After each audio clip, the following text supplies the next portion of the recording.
We've just today dedicated a monument to the Purple Heart group, those awardees, of which I am not one. And we're quite excited about the work of the VFW Auxiliary and raising funds, I think up to almost $19,000 as I recall, give or take. So this monument... And as a result of their fundraising effort, we were able to purchase a red granite Purple Heart monument that was manufactured. It's actually Indian red granite brought into the country through customs and manufactured in Muncie, Indiana by Wehrle Monuments. And they shipped it out here in time for us to have this celebration today prior to Memorial Day, and we had a great turnout of, I don't know, we lost track, maybe 60 or 70 people just for this event.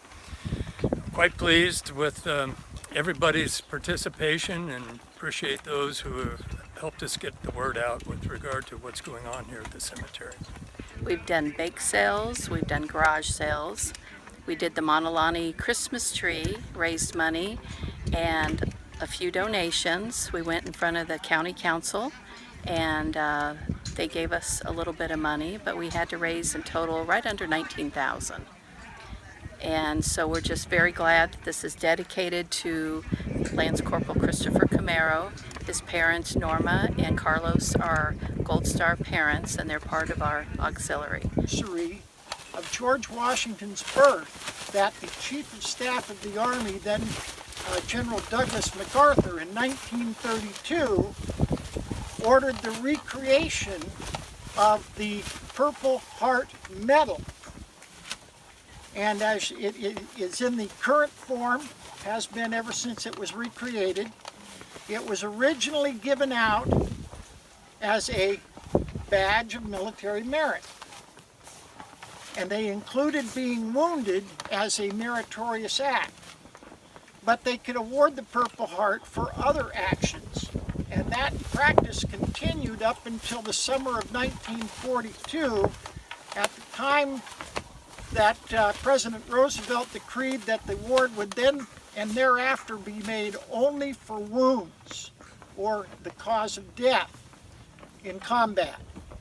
And it's been that way ever since. The original awards came out, they were numbered, and they had the person's name engraved on them. And so occasionally you will find some of those resurfacing. We have got an organization now that is committed to taking Purple Heart medals that are found and getting them back to the families that they came from, rather than letting them be out on the market being sold around.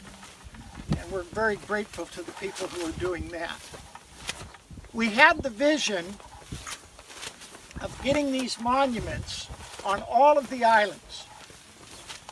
The first one went up in the State Veterans Cemetery on Oahu in the early 2000s.